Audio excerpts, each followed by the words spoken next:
TMZ is a well-oiled machine. That's what they miss a lot. There's nobody in that middle ground. Did you always have like this knack for journalism too growing up? No, I didn't even know it was journalism. I always wanted a talk show. Okay. I always thought that that was like a cool thing. Well, now we're going on 2 years of Breakfast Club. And one of the funniest things was like how you ran down on Eddie. You know, you used to always hear them stories where people would like wait outside the record label and then you hand that one person your demo tape. I was going to sit outside and wait for him to just leave to go home and talk to him then. Oh, I wasn't playing. It was now or never for me. Your coverage of the Diddy trial. We just went to your page for all the updates. When I would be in the courtroom, I would literally just watch, like I was watching a TV show. Because I feel like my take on things is just so different than other people's. New journalists versus old journalists. It's so out of the box, it's very unhinged, which is a little dangerous right now. But there will be a sense of responsibility and like real business built behind. I just want to be a part of that. They were calling me Born Loren in 2023. I was just there like, okay, here's the story, and let them do their thing. So people would say I was born. So when she said that, I was like, oh, hey, Nicki girl, like, you been watching? Wow, that's crazy. I'm a Nicki Minaj. Who's not a Nicki Minaj fan? Yep. Welcome back to the Frequency with Gabe P episode. I don't know what number is this, Rob? 5, 6, one or the other. A show where I just invite really dope creatives, artists, etc., who I think are really interesting and just have like cool conversations. Well, we're already talking, but I have the incredible Loren Lorosa in the building. Thanks for having me. We've already been yapping for like at least like 15 minutes off camera. The whole time I'm thinking, I'm like, we gotta record some of this. Wait till people see me with the On the Radar in the background. They're gonna think I'm finally dropping that mixtape. I know. I mean, you and Jess already got the song out. You might as well, you know what I'm saying? And Billboard talked about us, so it's real. And it's real. I ain't gonna lie. We gotta make it happen. Let us on the radar would be crazy. I ain't gonna lie. Let's get Jess in here, right? We'll get y'all to do the song together on the radar. That would go immediately viral. I feel like that moment came and went. It did. We would have had needed it.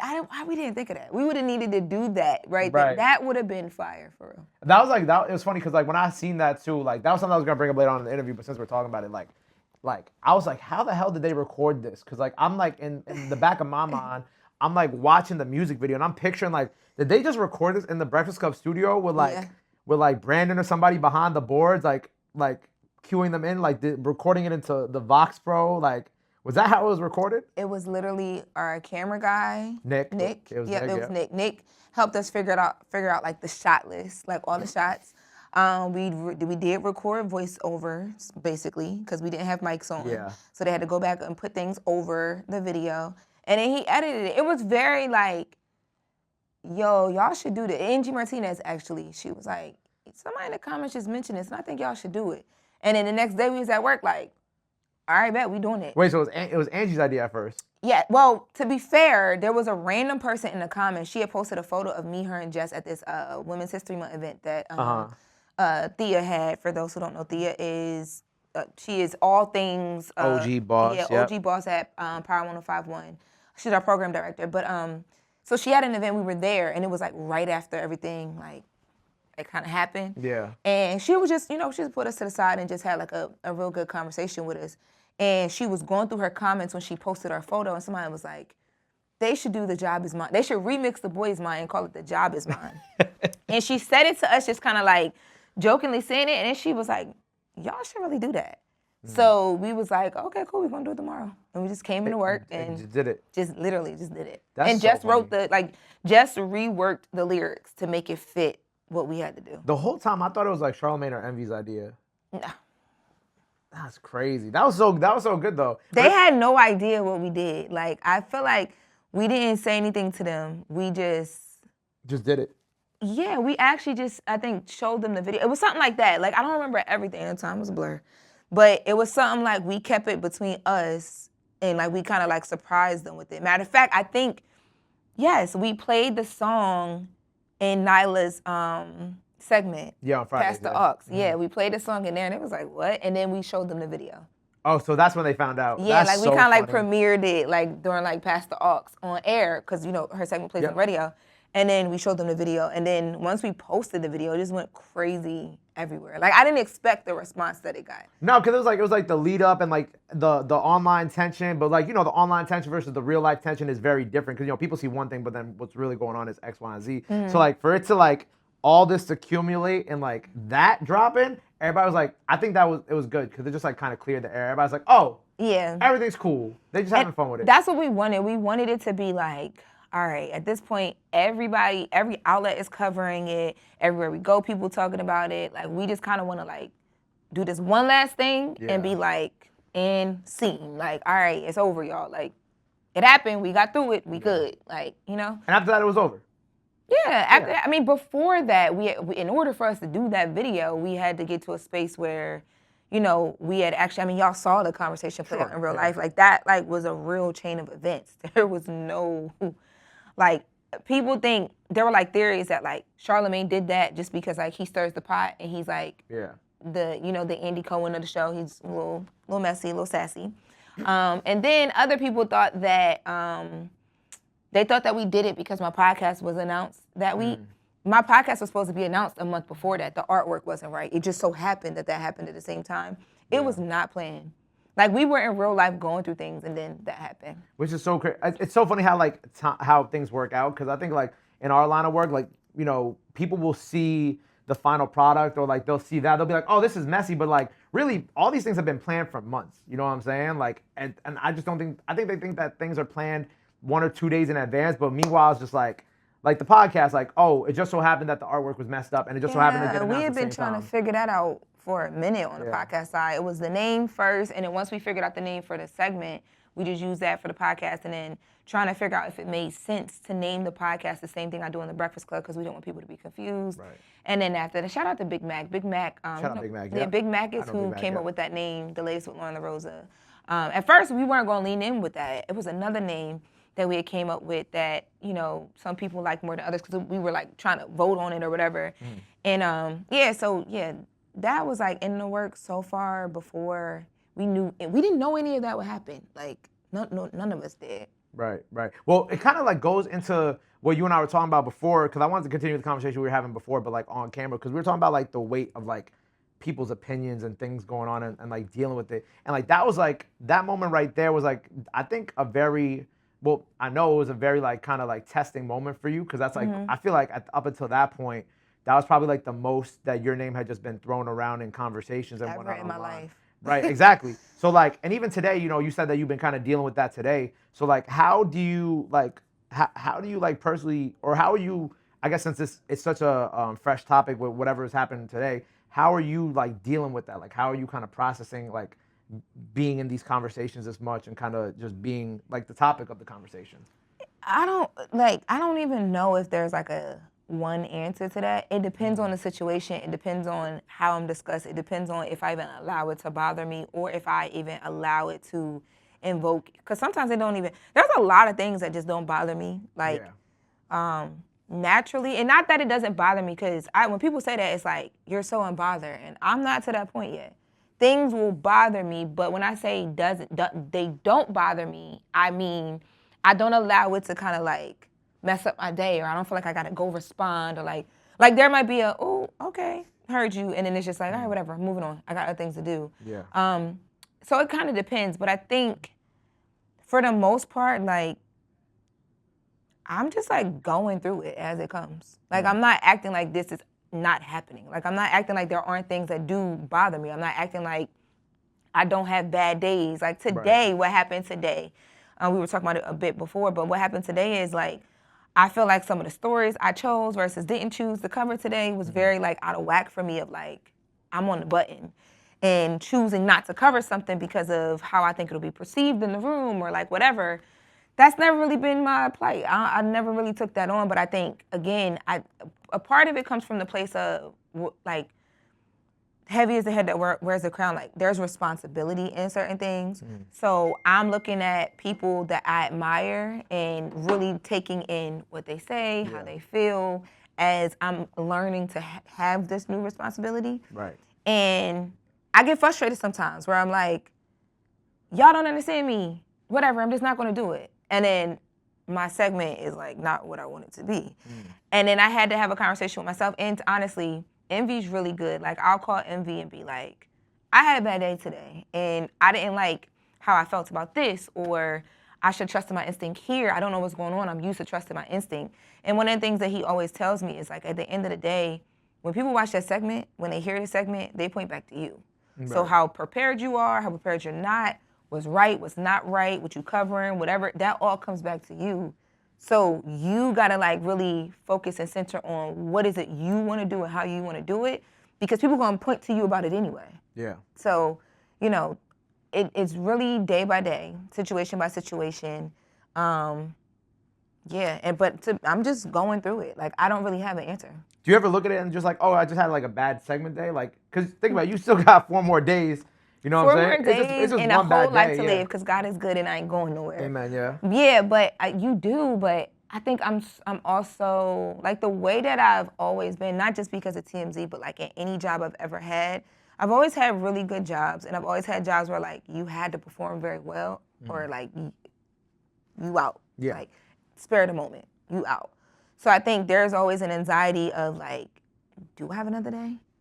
Like, do I have another segment?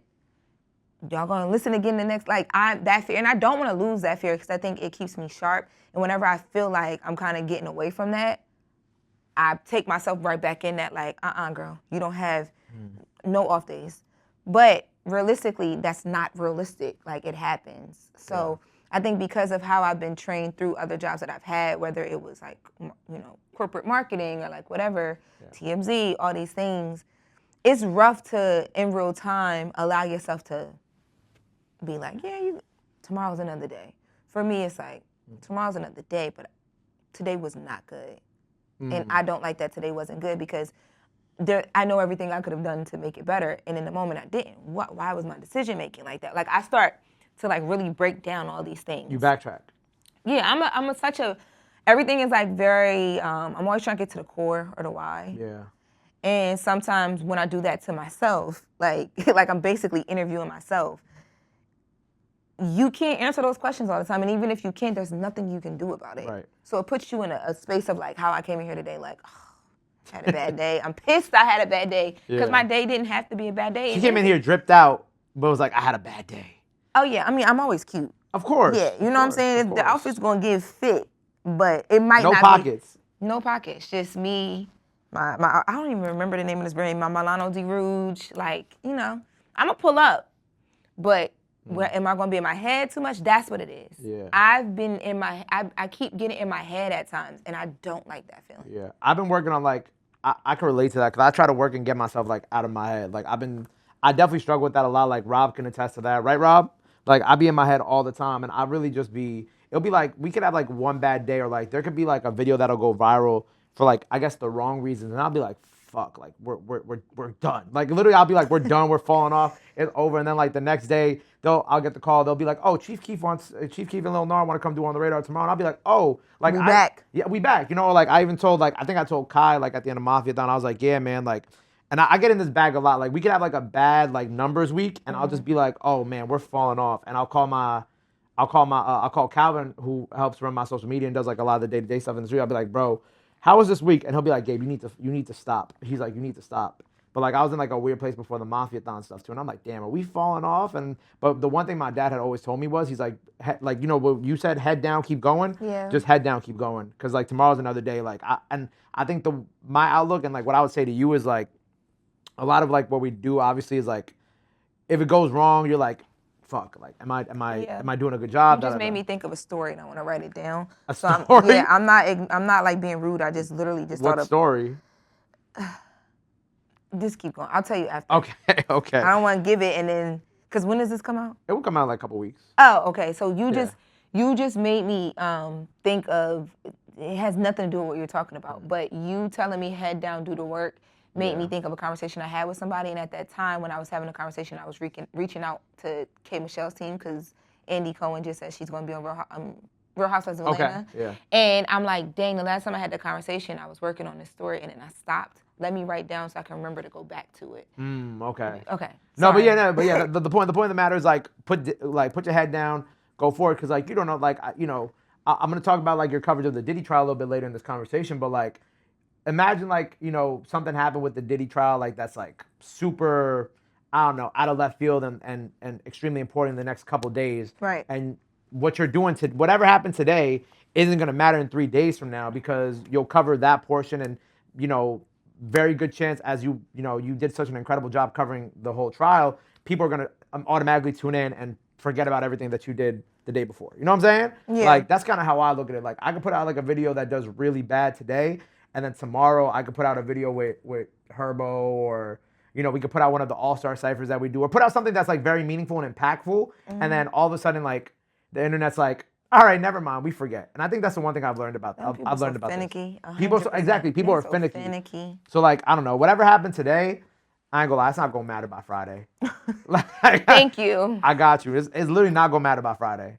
So you got to get up out of your head about it. Yeah. I'm still working. I need to take my own advice, but you know. Yeah, I don't know. I just want to make sure that I'm doing like my 200% all the time. It's more about myself too than other people. It's like I know my work ethic and where I want things to be. Right. And I don't want to get comfortable. I don't want to fall from under that. Have you always been like this? Like what was like Lil Lauren? What was like Lil Lauren like? Oh, I was a lot. You were a lot? Yeah. Like, I mean, what do you mean by a lot?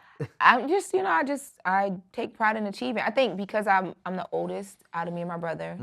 Grew up with my mom and my grandmom. So a lot of me has always had to think a little bit further. Like as a kid, I was able to be a kid, have a childhood. But like, me being a child was like, I'm doing pageants and my little cousin's like, baby Nyla baby Nyla and the Lion King on Broadway. So I'm coming to New York to see that. Like I've always been around like people that are doing very big, extraordinary things. So I don't really know how to just settle into something and just like, just go with the flow. You know what I mean? I've always had to like think far, but think big, but also not be content. And I think it's a great thing to have, but what I'm learning is that I have to learn, like you said, like tomorrow's another day. Yeah. For me, it's like, tomorrow's another day, but you messed up today. So like, but those and it's because a lot of times too, like the way I was as a kid was like, my mom was really big on you taking responsibility for your own actions because ain't nobody going to come and save you. So for me, it's like, if nobody's coming to save me, I got to know how to save myself. And I've always been like a hustler that is like saving herself. So a lot of that too is like an internal battle of like, Loren, you messing up. Ain't nobody going to come save you. If the rug come from up under you today, right? Because you can't get back to the consistent, like whatever the case may be. If that were to happen, it's all on you and you got to take that. So I'm like fighting against myself sometimes and thinking about things that aren't even happening because I'm trying to make sure they don't happen because also I'm used to having people depend on me. Like I'm kind of like second, third parent in my household when you grow up where like my dad's not around for a large part of my life. My brother's dad is there, but like him and my mom aren't together. So it's like, everything you do, your brother, it depends, like, you're almost helping me raise him. So I've always had to be that, like, you don't have time to mess up at all. Right. Did you always have, like, this knack for journalism, too, growing up? No, I didn't even know it was journalism. I always wanted a talk show. Okay. I always thought that was, like, a cool thing. I had an aunt that had a talk show, my Aunt Phyllis, who's also my godmother.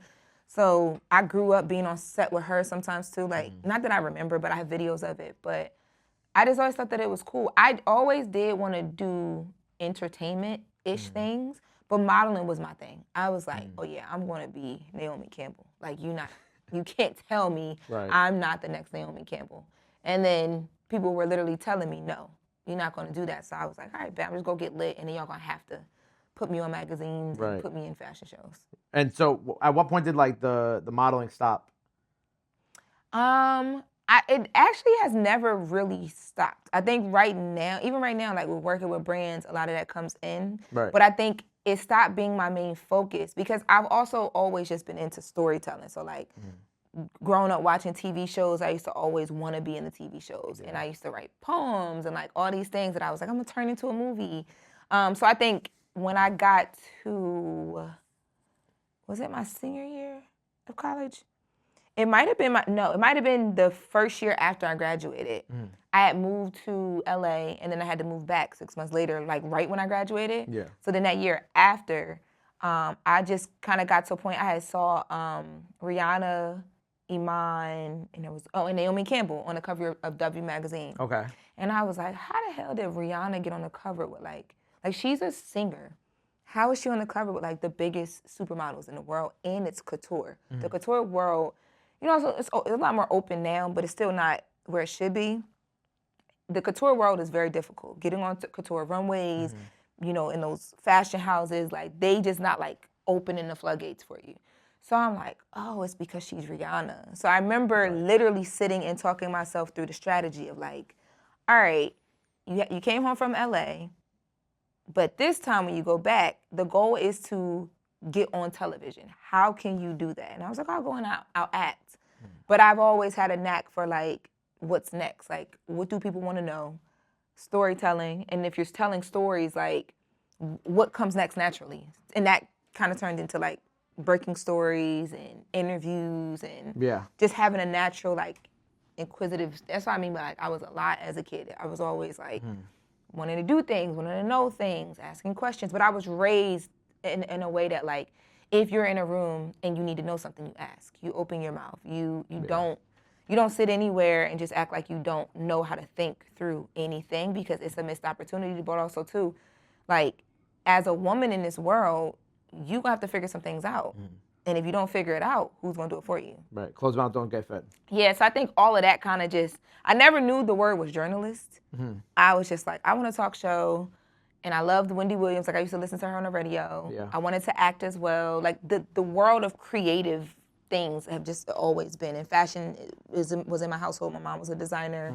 So it's just always just kind of been there. Yeah. It just carved out its own focus lane when I started working for TMZ. Yeah, no, I feel like, it's funny. I feel like a lot of our stories, of people who work in media, we always want to do something else. And then somehow we just always get drawn into media. Like, we always knew we were supposed to do something in music or journalism or entertainment. Yeah. And then we just kind of like. Because it all come together, because you're at the station. Yeah. But I was at the station since I was 19. Yeah, but originally, like, you went into the station to do radio. I mean, I was doing radio at St. John's, and then that's where Angie found me. Okay. And then I went from St. John's there. But like before that, I was playing like instruments. I was in like a band when I was a kid too. Like, oh, you wanted to be a musician? At some point, yeah. Wow, I wanted to go to I wanted to become like go to college for like producing music. And then I went to St. John's, and then I just found radio, and I was like, oh yeah, I like this, and then I stuck with it. But you see, I like it works out where like this is the perfect intersection. Yeah. Like, you being a musician, you understand the feeling of music and passion. That probably helps you find the artist that you really believe in. Yeah. Everything with radio and just understanding the platform has created your platform. Yeah, I mean, I ran all their social media for and then 6 years. Yeah. Social, like, it just all comes together. Yeah. That's isn't that a crazy feeling? It is, but I mean, I think it's the same thing with you and working at TMZ, and like kind of how like everything comes like full circle. Like, everything like prepares you for what you're like eventually meant to do, even if you're, you can still do the model and you still do all that on the side, but like, the true calling of what you were meant to do is, what all this has led up to at the same time. And even brands before that, like, I was at Hollywood Unlocked for a little bit. Right. I was with Baller Alert, like, not even with them. I went and did a Revolt conference coverage with them for like a weekend. I was like, all over the place, and didn't even really know how it would all come together. I was just doing things, like just trying to do stuff. Right. When did Brown Girl Grinding first start? Brown Girl Grinding started in 2016, I think is the year. 2016. It didn't start as, like, it's an actual production company. Right. It didn't start that way. It started as just like a hashtag. So for me, I've also always been really good at like taking nothing and making it something, and making you care about the something at the end of the like finished product, marketing. Yeah. So I went to school for that. I got a degree in marketing, and when I was in LA, when I moved there the first time, I met with this agent, and he was, just being really honest with me. He was just like, look, we can send you out on a couple auditions and, all the things. But in the talk show space, most agents don't want to sign people who want to be personalities or talk show hosts, because it's not a lot out there for them, especially for you. And I was like, what do you mean by especially for me? And he was like an older Asian guy. We had met a couple times, and he had a daughter my age. So he used to, like, I used to call him and ask him certain things. So when he said that, I'm asking, he's like, think about what women that look like you, like what black women do you see in the talk show space on the mainstream? Like, you're in LA, so this is the mainstream.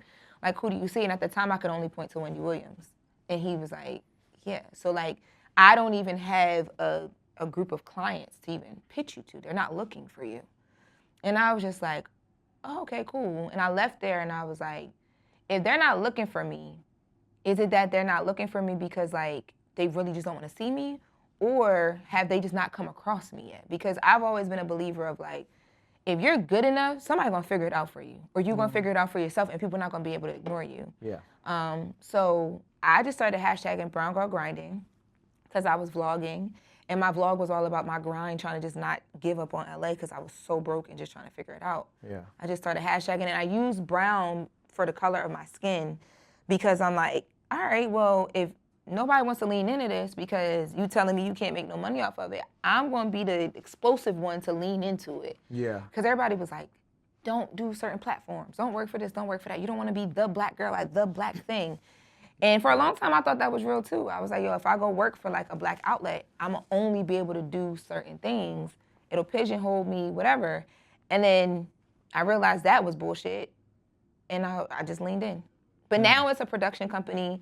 So the last thing that we did successfully, and kind of like one of the first major things under the company was the Car Queen show with Miss Mo Money, who was formerly of Love and Hip Hop. We did like a trial run of like shooting her like first like pilot, I would call it like a pilot season.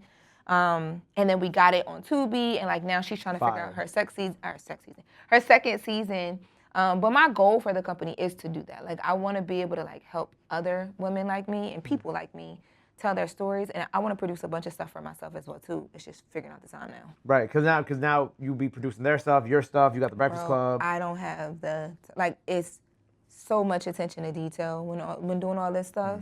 So have you been able to build that team around you yet though? Not for brown girl grinding yet. Okay. But as far as me personally, yes, and they do help out with brown girl grinding stuff. But I need producers. And people I can trust too, because that's the biggest thing. I think because everything is so new for me, I just be going through this thing of like, your reputation is everything. People hear about you before they actually get to meet you and experience you.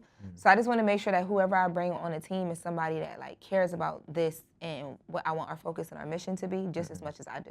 Yeah. And that's a little scary. It's terrible. I ain't gonna lie. The one thing I feel like I've personally learned from building a team is that like everybody just kind of like, everybody who's meant to be there just comes around naturally. That's what I'm waiting on. You don't interview them. Like everybody who's here with me today, they just kind of showed up one day and then they never left. Yeah. And then I was like, all right, cool. And then what I've realized is people who I've interviewed for positions, they just never fit the bill. They never pan out. That's why I'm not really tripping. What I told myself after we did the Car Queen show, because I felt like although it was amazing that we got it onto Tubi and I really believe in the idea, I was like, man, if I had like a lit team that could have devoted more to like the after process of it, like letting the world know it's there and all of that. Yeah, marketing. And then just also like preparing for the second season. If I'm a part of the second season, I had to, say like, hey, I want to be more of a consulting producer on this because I don't have the time to devote.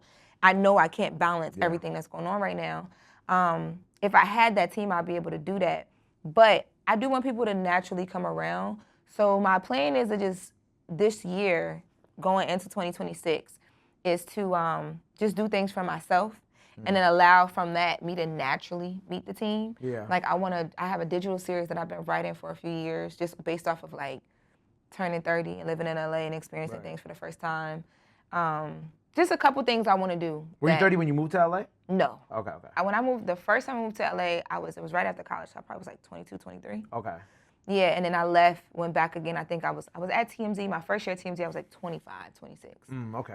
Yeah, so being 25, 26 years old, being in a newsroom and then on a tour bus, because that's how I started at TMZ, and then transitioning into like, I'm an adult now, and then you become senior in your role. You become a bit more confident.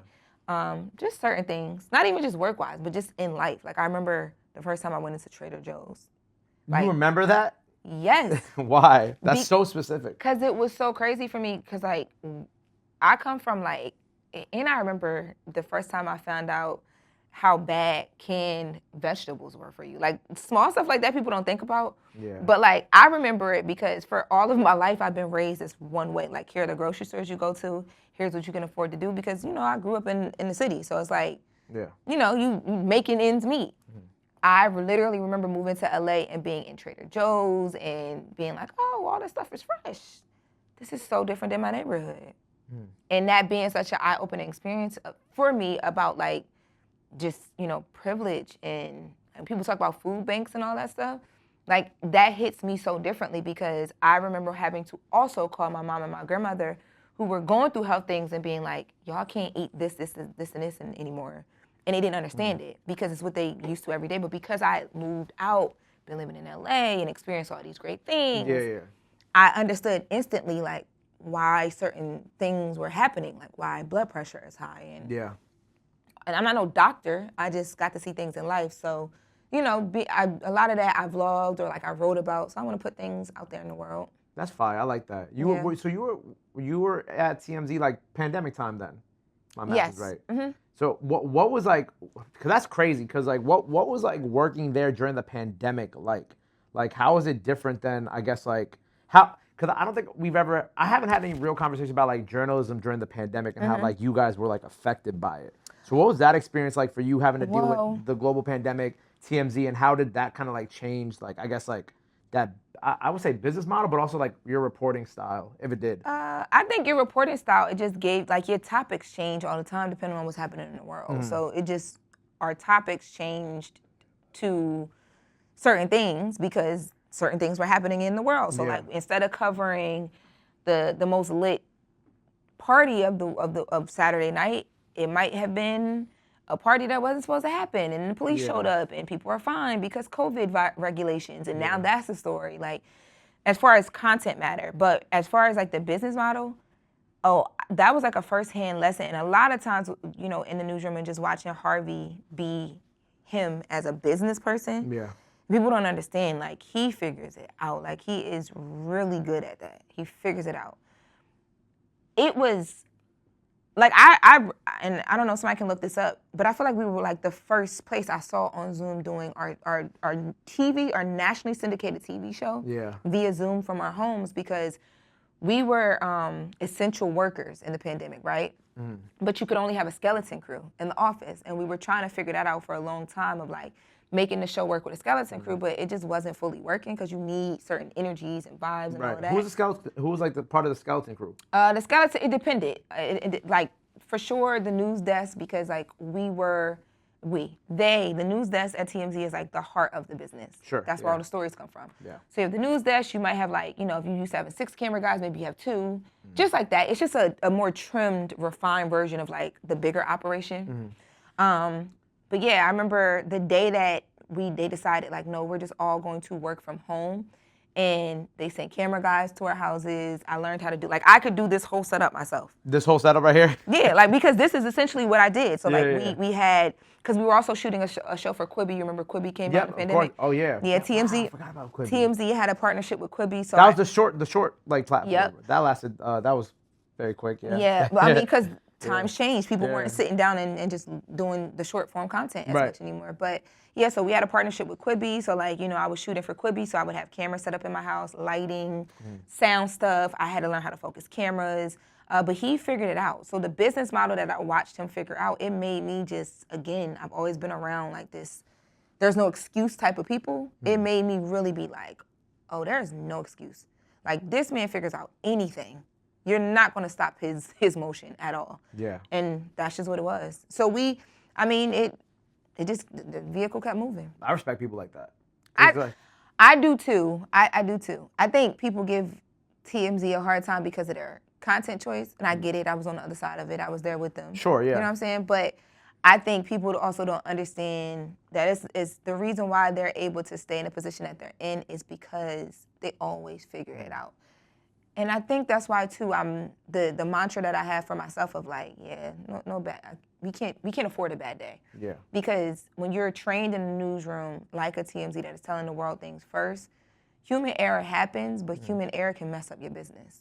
Sure. Like, I can't tell you somebody died and they didn't really die. You're only gonna believe me but so many more times after that. Yeah. You know what I'm saying? So, you know, watching those type of things up close, like figuring it out mid-pandemic or beginning of the pandemic when no one knows what to do or how to do it, or those type of things, it builds you into like a, nah, we gonna figure this out type of person. Well, the way I look at it's funny because the way I look at TMZ and like kind of like, you know, because everybody online is like, oh, well, how do they get this information? Like, especially like when Kobe passed, they're like, how do they know this? How do they get so fast? Like, this is crazy. Like, you know, TMZ gets a lot of flack for reporting people passed away super early on. But and the way I look at it, I guess I look at it from a different perspective, obviously being in entertainment. I'm just like, well, if it's not them, then somebody else is going to be somebody else. I say that a lot. You know what I'm saying? And I I'm say like, that a lot. If it's not like, sure, you're going to get the flack for reporting on it first, but somebody's going to be the first one to do it.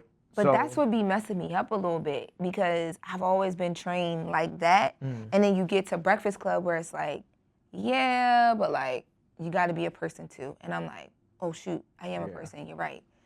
And then it's like, I have this mental battle of like, yeah, but if I don't, am I falling off? Like, am I not doing what I'm supposed to be doing? Find that middle ground. Yes, the middle ground has, and because also too, I don't have anybody to point to. Like, I don't have, and that's why I left TMZ. One of the reasons why I was so like, I'm gonna be good when I leave, because I looked at the space and I'm like, there's nobody in that middle ground. Like, there's no person that is personable, but also when I tell you something, you believe me. And you know, like TMZ is You saw the gap. You saw the gap and you want to fill it. Yeah. I think TMZ, that's what they that's what they miss a lot of. Like, there's no the person and the human is not there. It's a machine. It's a well-oiled machine. Yeah. Which isn't a bad thing either. No, it's good. It's all about what it's all about what you like. like. Their business. Yeah, exactly. It's good for their business. It's not to shit on them whatsoever. I never have anything bad to say about them. I have had different experiences there, but at the end of the day, I always keep it like very. That was like one of the best things that I could have ever. That was one of the best jobs I could have ever done in my life. Because it prepares you for anything. It was the boot camp I didn't know I needed. Yeah. Like, period. That's why I say working for Angie was like, it's like the boot camp that you didn't know you need. You have no idea when you walking in. At all. But baby, when you leave, you're like, nope. When you leave, yeah. You can't get around me. I go out. Nothing y'all say or do can bother me, bro, because I've been through the boot camp. You know what I'm saying? I've been through, I had all the tough lessons, the mess ups, the everything, the almost like, you know, the when we were talking like the moment that you feel like you're gonna lose it all. I had that when I was 19 working for her. Like I've been there before, so like nothing anybody does anymore can scare me. You thought you were gonna lose it all at 19? I think I did something stupid. I know what you mean. When you work, it's like new and like you're messing up, and it's like the worst day ever. Literally the worst day ever. Yeah, like, I get what you're saying. I've had that. Or like when I did like overnights when I first started radio, like nobody's really listening on the overnights, like except like essential workers or things like that. But like, you know, you mess up one talk break on air. And like I'm just sitting there with like my hands in my head like this. Like I'm like oh Lord. I'm like 26 at the time. I'm like 26 at the time. I'm just there like this, like, oh my God, my life is over. But like, it's fine. It's not that big of a deal. But when you were at TMZ, you also mentioned like Van Lathan was like a big brother to you, right? Yes. What was that dynamic like? My first day in the newsroom, Van was just like, "Hey, what's your name?" And he was the only person that asked me that. That wasn't a PA also. Okay. Because I was a production assistant and I was also doing the tour. No, this before I was a production assistant. I was just a tour guide. And outside of the other tour guides, I mean, people were cool here and there, but like the tour in the building or like the car?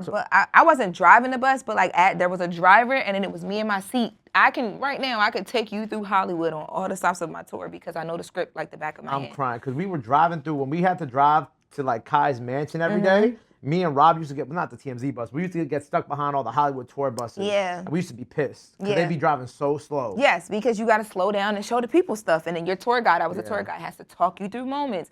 The difference with the TMZ bus was, though, you had to hop off if you saw somebody and talk to them. Van was actually really instrumental in the TMZ tour. Like, he was, like, very, like, him and the team, they created the tour. But yeah, when I came in, Van was like one of the first people to like actually be like, "Hey, how are you? Nice to meet you. I'm Van. What's your name?" And of course I knew who Van was, so I was just like, "Oh, okay, this is fire," you know? But then that slowly evolved into like, I was kind of going through the same thing there. It's just being in a new room and understanding a new room and understanding the brand and kind of how you mesh with the brand and, you know, everything you know you can bring to the table. How do you make it work where you don't have too many off days? It's like you always hitting that because now you found your synergy and your flow. Right. So I would talk to him about those type of things. And I remember when he was doing his podcast with TMZ, he just had me like sitting in the back of the room. Like, you know, there's like the voices off camera. Yeah. He would have me in there sometimes and people just started kind of taking a liking to me on the podcast, but they didn't know who I was. And I remember one day I got in trouble for being in the podcast with him because like I wasn't supposed to be. And he like, you know, fought for me to be able to do it some days. But why would you get in trouble?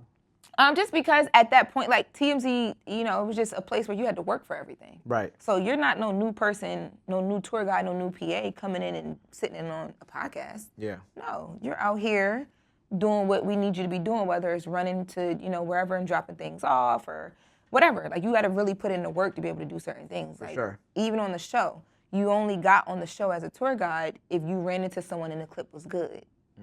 So, you know, it was just that type of thing. But my relationship with Van has been one of those things where it's like he's not a person I talk to every day, but I know if I call him, I can get sound advice from somebody who like I know has my best interest at heart. Yeah. And when I decided that I was gonna quit, before I quit, I called Van and I was just like, yo, I'm done. Like I'm quitting. I'm miserable. I'm miserable because I feel like I've hit my ceiling and I'm just kind of like on autopilot right now. And I don't want to live like this. And I got so much going on, you know, back at the crib with the family that like, I just feel like now is the time. It's now or never. And he kind of like, you know, coached me through that and talked me through that. And like even with Breakfast Club, like they had to get the okay from him. I remember Eddie F., who's the executive producer, you know, Eddie, of course, being like, yeah, they want to make sure it's cool with Van before we bring you on. Just because, you know, Van had left TMZ and, you know, Charlamagne and Van are really good friends. So I think they wanted to make sure that they weren't like misstepping with a personal relationship. Yeah. So he called me and was like, yeah, I think I texted him and told him like, yo, they need to talk to you first. And he gave the okay for that. He's just been like kind of like a guiding light that like, I don't talk to him all the time, but Van has helped me so much. Even when he wasn't directly helping me, like seeing him go toe to toe with people in the newsroom and stuff like that and just doing it so educated and so eloquently, like, I had never been that close to something like that. And it was just him a lot of times. Like, you know, if Raquel's not there, whoever, it's just him going back and forth and pressing Harvey or a guest or whoever about certain things. And I was just like, yo, this is fire. Like, I want to get like that. Like, I want to be that smart to be able to handle that, you know, oral combat. Yeah. You know, it's funny because, like, I also want to, like, I want to retrack a little bit. You were talking about on the bus, something that I had noticed. You were like, oh, yeah, you would have to get off the bus and talk to people. Oh, yeah, like celebrities. So like, I was paparazzi at the same time. So you basically. so y'all would be like on the tour bus, right? Guy driving. You see somebody. Yes. And you just run down on them. Yep, 100%. Yep. I mean, I wasn't never really, like, you're not going to catch me running, like, physically running. No, but like yes. Actually running down on somebody, like, oh, like, so the bus would just stop and you just get off the bus and go talk to them if they wanted to talk. Was there anybody that you could think of that you did it for? Yeah, I had really big moments. Mariah Carey, Larry King, A$AP Rocky, and it was so many people. I don't even remember all those ones just stand out to me, but I've had a lot of, you're out there every day, like 4 to 5 days a week. So. And they would have like a camera guy ready to film all these moments. You're the camera guy. I would be out there with a little handheld talking, like, hey, hear my question, and you just have to know what's going on enough in the world and what people are talking about, because you just never know who you're going to run into. Right. So, like, what's different with, like, Breakfast Club right now is, like, you don't know what the moment you're going to get, not even get, but you don't know what's going to happen in the moment of the interview, but you know who you're talking to. So, like, I can prepare for the interview. When I was on that bus, you don't know who you're going to see that day. So you just have to know enough to, like, shoot your shot and try and get the best clip so it hits the website and then you can come on the show and talk about it. Possibly go viral, blah, blah, all that.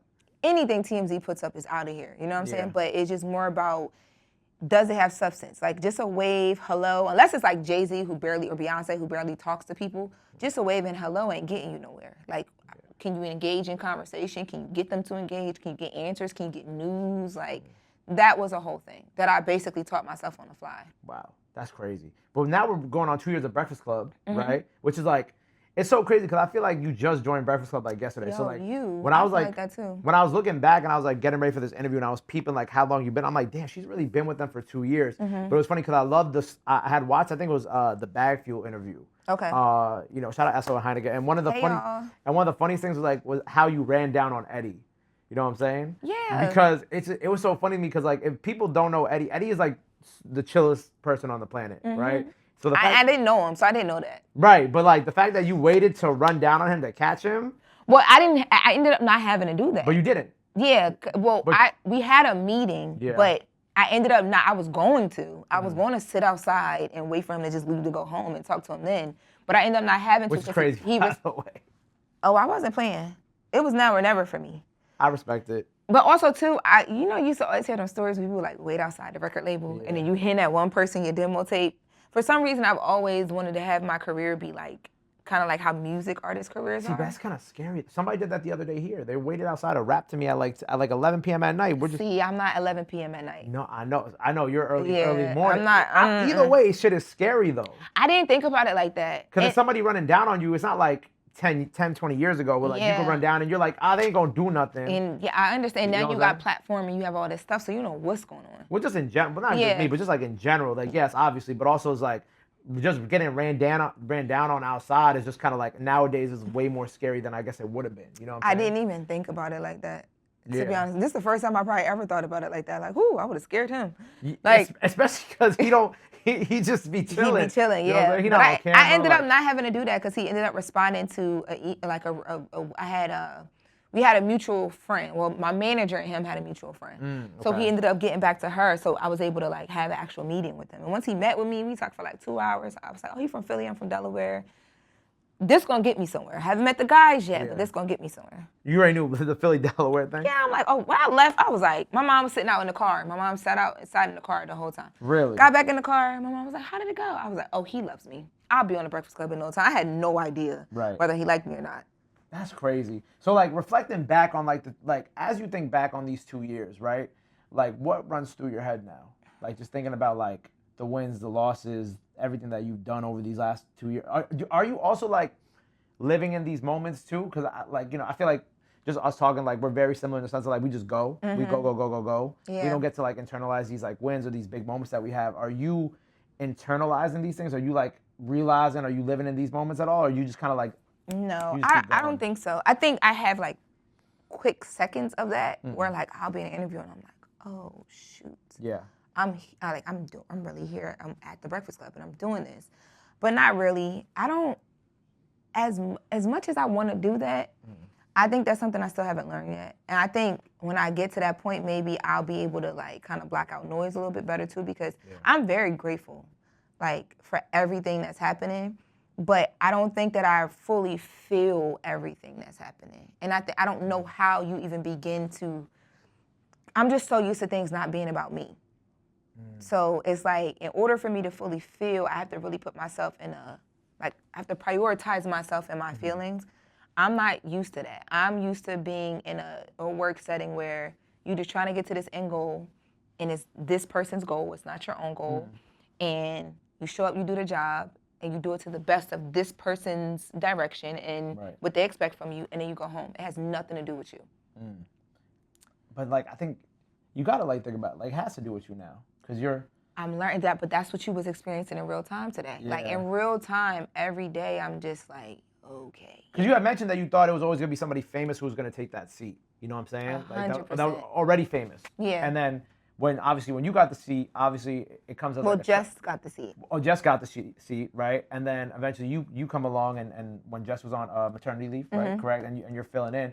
And then obviously everybody starts taking a liking to you. The events play out how it played out at the beginning of this interview, like we spoke about. It's like, but now I feel like you're in a place now where it's like everybody knows you now. Like you should be able to enjoy that at the same time. What would enjoying that look like? Well, I feel like, so when I was getting ready for this interview, I was going through like some of your podcast stuff and some of the interviews. Obviously, like I watched the backfield stuff, and I feel like, I don't know if you read the comments on some of them, but like I see so many people. I mean, I don't know how old they are, but like that are in these comments of these interviews that are talking about how much they love you, how much they relate to you, how much they appreciate your journalistic integrity and your ability to like go through these topics that are tough or through these trials and whatnot and deliver information to them in a proper, concise way that they can understand, that's digestible and that's like also respectable. You know? Yeah, I mean, of course, and I'm outside a lot. Like you are outside. I'm not like in the clubs and all that as much anymore because I be with my man. But I'm outside a lot in the sense of like I do host parties, events. I run around with Envy for the HBCU stuff a lot. I love speaking that stuff. I like people. I like live audience stuff. Yeah. So I hear it and I see it in real time. But I don't know if I begin to enjoy it only because one of the biggest things that I've been telling myself every day since everything has took off the way it did, I don't want to get so comfortable not even comfortable. I just don't want I don't want my head to blow up to the point where it's just like, all right, all the lighting off, where are my sunglasses? Like I don't want that. And I feel like that is very distracting from like the job I do. Right. And then also too, You want to stay grounded, essentially. yeah, like I just think that that's like very like, ugh, as a person, it's just like, ew. Like, but I don't want that to distract me from having to do the work, because if I ever stop doing the work, then everything else goes away. Yes, like my job is literally predicated on how well I'm able to do my job and deliver. And that's literally what you were experiencing today. It's like the battle of, you're here, it's gonna be okay. Yeah. Today's a day, but also, and you should enjoy it, because at least you're in the space where like you're learning in front of people. Right. And I've always said like I don't really understand, because I'm heavy on like my faith and God. And I remember talking to he's a youth pastor at my church, Jerome Lewis Jr., who's also a friend of mine. Like, but I remember talking to him during all of the like guest hosting stuff, and I was like, I don't really understand how this is like, what I'm doing right now and me learning how to enjoy the moment, how is that like a testimony to people? Like, how am I helping somebody or helping someone's life by doing that? Is this am I running a pointless race? And he was like, I think the beauty of it is like people are watching you learn in front of the world in real time. Yeah. People don't do that no more. And I think it also makes me very vulnerable, and I'm learning how to like, I've always been a vulnerable person, but I'm learning how to like deal with the world watching me be vulnerable. Right.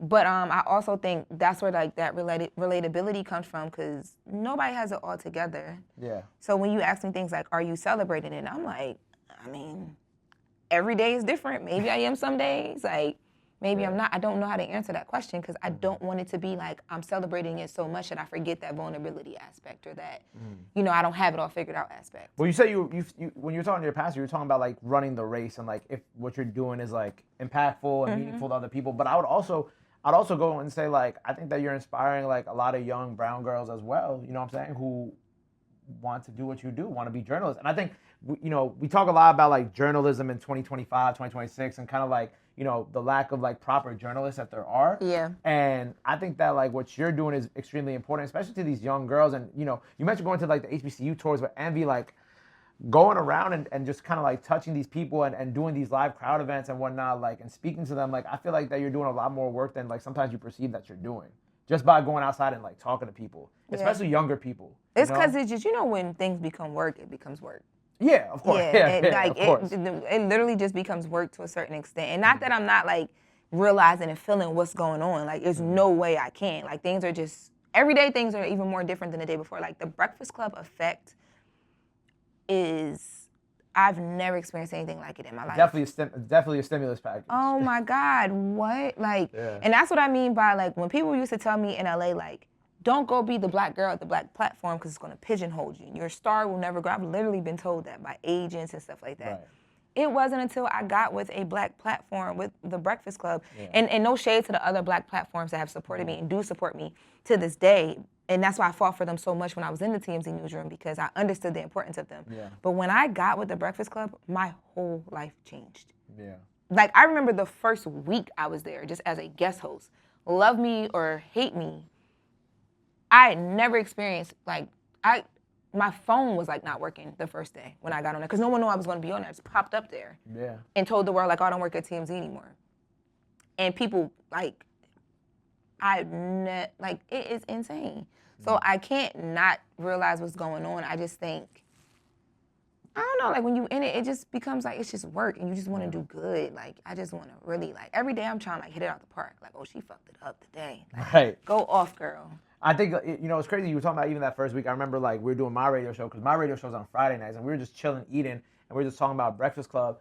And I remember we were like, we were talking about you, and I was like, I ain't gonna lie, I really fuck with her new segment. Like, I forgot what was going on at the time. Something was going on at the time, but I'm like, damn, like, I'll be watching this and it'd be keeping me up to date with like what's actually happening. And one of the other, I think it might have been DJ. I think DJ Will still my DJ at the time. He was like, nah, yeah, like I mess with the segment a lot.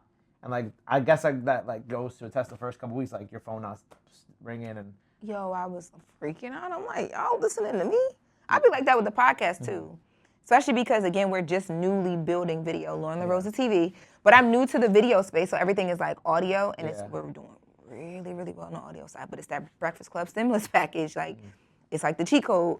But I go out all the time and people talk to me about the podcast so much. Really and I'm amazing. like, you're listening? Like, because you're recording in a room, it's just you. Yeah. You don't feel 5 million downloads. Like, yeah. But with the podcast, like the latest with Loren Lorosa, Black Effect podcast out now. Yeah, shout out to Black Effect. This is like obviously, you know, your first podcast under the Black Effect. Like, what have been like some, you know, you mentioned just talking to the camera, talking just because it's just you on the podcast. Yes. Right? Mm-hmm. What has been like? What have you like? What have been some of the challenges for you to overcome? Because you mentioned like even turning it to video has been like something that's been really new to you. Because again, you're kind of just like talking out into like the ethos and hoping that people are like receiving the information and listening. Because it is kind of like what you're doing. It is kind of like radio, where it's like you're kind of just you're talking to them and you're kind of just being their like companion in whatever short period of time that the podcast is or whatever. So what has that kind of experience been like? Because it is something that I feel like is new for you as well too. Well, I think it's a very much like you do the work, you film the content, you drop, you repeat. Like that's an easy strategy because I was always like on YouTube, I've always been a vlogger. Yeah. So I understand that. But I think it gets different when like the amount of people watching goes up or listening goes up and you start feeling like you want to try and not even cater to people, but you just want to make sure everybody getting what they need when they come. Right. And that has been a very different experience for me because at Breakfast Club, it's like their audience is like their audience and they can talk to you about I'm learning every day from them what works when I'm doing stories, when they hate stories, I'm doing stuff like that. With the podcast, it's just me. So, and I don't hear people. So in the beginning, I remember I used to be like, what if I'm doing these stories and don't nobody even want to hear these stories? Like, it was surprising me that, like, I would do certain stories or another thing I went through, and shout out to Jess and Charlemagne, I had a conversation with them about it. I'm like, yo, I'm being too personal on the podcast. Like, people don't want to hear about me. People want to get to these stories and get out. And Jess was like, no. Like, it's your audience. Yes, they want the stories and you should deliver those, but they want to hear your opinion. They don't always get your opinion here. They want to feel like they're on a journey with you. Like, you're so good at taking people with you. Like, why would you stop that? Charlamagne was like, yeah, that makes no sense. Like, Wendy did that. Like, Wendy had the story and here's what she heard, but she's telling you where she's at while she was there, who she, like, it was, you were her bestie. You were, you know what I mean? Even on her show, the Wendy Watchers, like, how you doing? It was just her co-hosts were her audience. And when I had that conversation with them, I'm like, okay, I don't feel bad about making things about me a little bit. Because I used to feel, the podcast really used to trip me up with that. Like, how much do I make things about me? Because this is the first space that I ever had that is mine by myself. So that was a learning lesson as well, too. And then just the consistency, because it's a daily show. So now I'm to the point where I don't care where I'm at. We'll bust out a mic right here and record a podcast episode, even if it's just audio, because I got to get something up and I got to get something going. But in the beginning, I was like sleepwalking. I'm like, oh, wow, this is a lot to get used to, because you do so much during the day and then you still got to go do this podcast, and we were trying to do video at the same time. We was doing a lot, too much. You got to do the video at the same time, though. Well, in the beginning, yes, I agree with you 100%. But I feel like for me, I needed to kind of just I need to learn how to say no to some stuff, prioritize my schedule in the podcast, and get the schedule consistent so that I'm not shooting videos all times of the day, all times of the night, and then trying to upload it at the same time, and then we all sleepwalking, trying to edit, and we were just all over the place. I didn't have a real, like, schedule and system because everything hit at the same time. It was like Breakfast Club, then everything with Jess, then the podcast, then because everything was exploding, people were like, BET's like, hey, come do BET Talks. I'm there until 8, 9 o'clock. Yeah. It was just a lot happening. And I had to learn, like, yo, your podcast is not like a side gig. Yeah. Like, you have the opportunity to really run it up. Get you a schedule. So I used only doing audio to really get a schedule. And then learn what I needed in a space as well.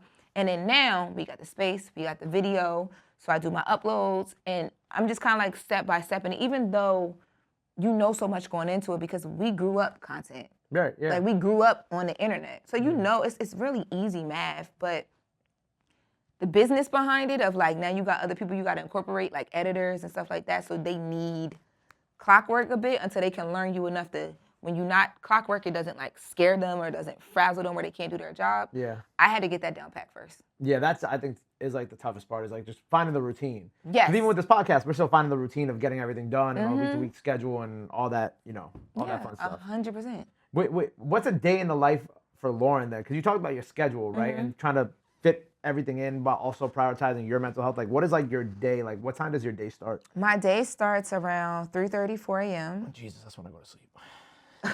You know what's crazy? I'm a night person, but I always keep having like morning jobs because TMZ will wake up early too because TMZ, they work off of the East Coast schedule. Right, yeah. So like 9 a.m. is like 6 a.m. for them. Yeah.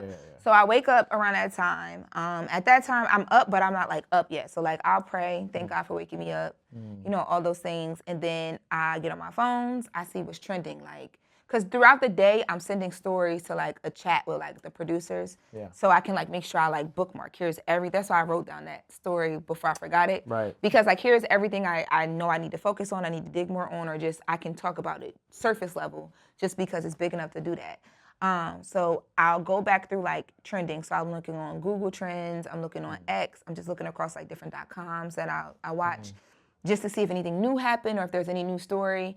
And then I'll figure out like, okay, what does my first maybe 2 hours look like? So like my first segment is at 6:50, my second one is at 7:50. So then I'll start thinking about that. And then I might be thinking in my first segment, what am I gonna pitch? Like, what's my like tease that's gonna get the people into that first segment? So I'm thinking about all of that while I'm getting dressed. And then I get dressed, head out the crib, I get to the Breakfast Club. Show's live at 6 a.m., but I'm not full show. I only come in for my feature, which is my segment, The Latest with Loren Lorosa. Yeah. So while they're starting full show, I'm listening to the show just because in case they need anything, like I like to, if they need something, I'm going to hop in. Yeah. So I'm listening to the show and just to know what's going on while working with the producers to prepare audio, all that. So I'm at the Breakfast Club. If we have interviews, so probably like 12, sometimes 12:30, we have a producer meeting and then I'm out. I go shoot my podcast, whatever is left over from the day that I didn't touch on the Breakfast Club, or sometimes there will be things that I think is really, really interesting, but I'm like, there's so many other things that fit Breakfast Club's room better, but this is a great conversation to have on the podcast. Or it might be good both, but it's stronger on the podcast and I can flesh it out better by myself than in the room with everybody, you know what I mean? Whatever. So I'm then driving to the podcast, and in my mind, I'm figuring out, like, what didn't we touch? You know, if there's news breaking, am I going to get into it breaking right now on the podcast? Or am I going to hold that for Breakfast Club? Like, then I shoot the podcast. That probably takes me about maybe an hour max. I can really shoot it in 30 minutes because I come prepared, and it's literally just, like, quick bites. But we give ourselves an hour for that. After that, I go home and I'm back working on stories again. Or like I'm working with like my team on like maybe we have like some brand stuff I'm supposed to post. Cause like I've been doing a lot of brand collabs on like Instagram and stuff like that, or TikTok, X, wherever. But I'm back, like when I leave here, I call it my newsroom hours. So I'm reaching out on stories as much as I can. Some days I don't get to reach out as much because I have so much other things that's happening. But I'll try and like, even if I can't reach out or if I am reaching out and I don't get an exclusive, I'll try and just like watch an interview. So if an interview's 2 hours, I want to watch the full 2 hours. And what I try to do is like if all the websites are covering this one thing, unless it's something super major where I have to cover, it's a miss if we don't, I try and go the complete opposite. Like what else is in here that is newsworthy that like the world just hasn't, like they just haven't done a due diligence to find it. Right. And then, but that means I got to watch multiple interviews that are like an hour to 2 hours, or I'm sitting on the phone with attorneys or publicists or managers, or I'm just low-key refreshing websites for like 3 hours and just figuring something out. Like I just act like I'm in a newsroom. Doing a 2-hour interview is crazy. I don't know if I have like, that's why I got so much respect for you, because like I try to sit down and watch interviews sometimes and I got to watch them in like bits. Oh no, that bothers me. I need to just get it over. Like I need to see the conversation in. I think my attention span is just shot. I think that's really what it is.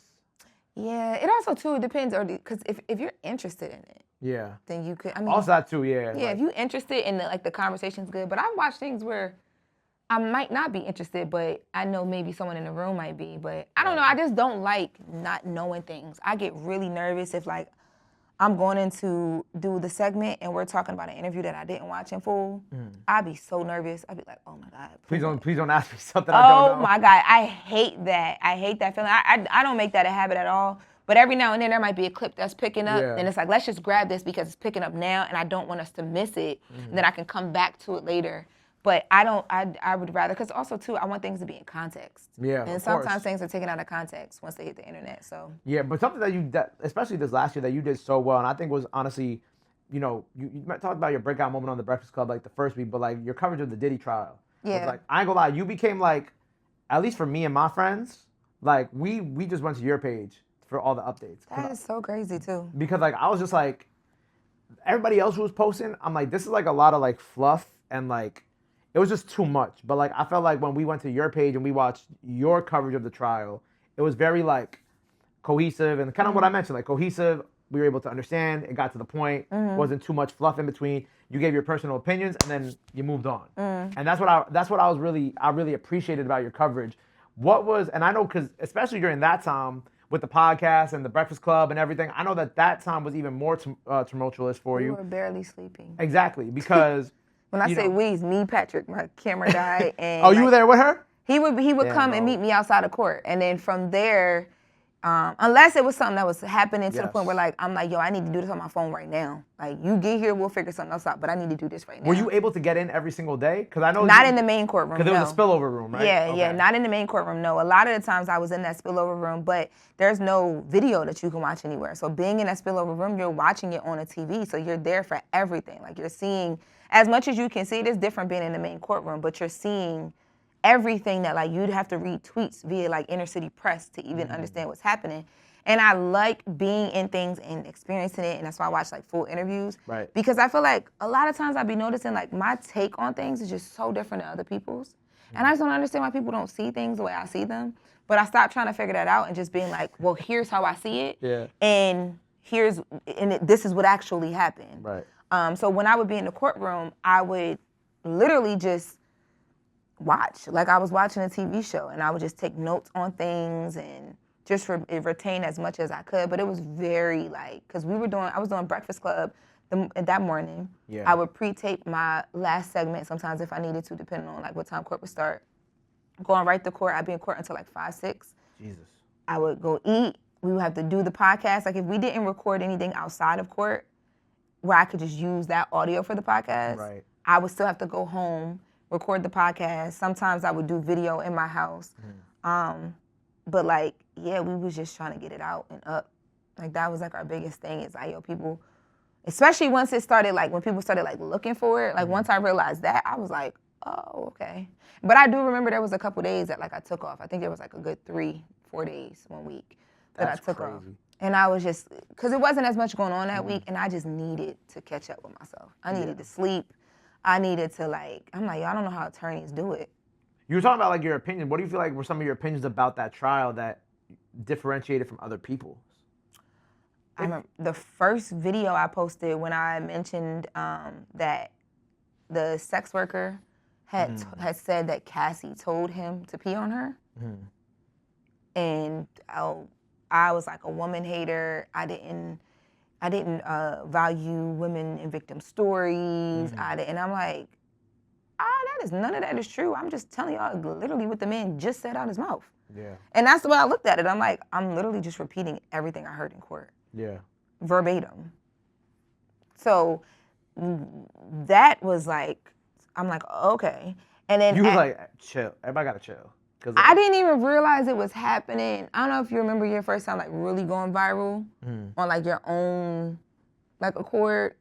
But like it's almost like you don't really know what's happening. Yeah. It's just so many people talk to you about the same thing. They're coming all at once. Yeah, so you're just like, oh shoot, like that's viral. So that was like the first day of court, and that video had like 1 million views in like 24 hours, and I was like, oh shit. But then it'd be little small stuff. Like I remember I said, the shade room was outside of the courthouse, and I was like, yeah, Diddy's defense team did their big one. Like they are fighting back very hard. Right.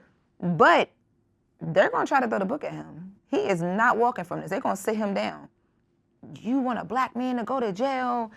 And like, because there was that whole other side of it. There were people who to this day still feel like this was like a setup by a man to take a billionaire down. Like, so then you got those people coming for you as well because you're just telling the truth of like, yo, it might not be all the time we think, but I don't think he walking from this. Or you got like the what did somebody say? They said the Frico is not a Rico. So I seen somebody say that online. But even with that, I was very honest about, okay, I'm sitting in court the first week and I'm like, okay, I see what the prosecution's trying to do here.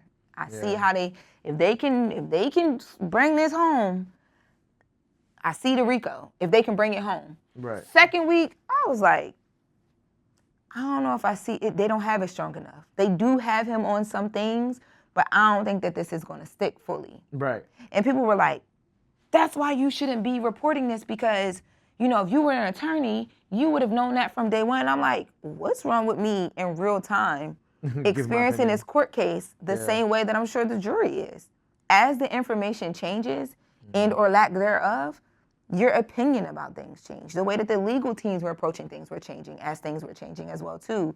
So I was just being as honest as I knew to be. But like people would be like, that's dangerous, you shouldn't. And I'm like, I'm not telling y'all any wrong information. I'm telling you exactly what's happening. I'm just giving my opinion too. Yeah. And that's really what it is most of the time. You're just giving your opinion or stating the facts. Yeah, I think though people, because I'm not a traditional journalist by any sense. Yeah. Like look at me. Like nothing about me is traditional journalist at all. I've never stood on that whatsoever. So when I've always been opinionated. Honestly, sometimes too opinionated. That's been my problem sometimes. That's what ended me up in a room like a TMZ, and I was able to do well there because nothing about that platform is traditional. That's what, you know, when I got into the Breakfast Club space, I think that's what kind of made it like, okay, this girl has something because I'm able to do all of the other things and the storytelling and the breaking the stories, but also there's an opinion there. And if I feel a way, I must say it. People are not used to that.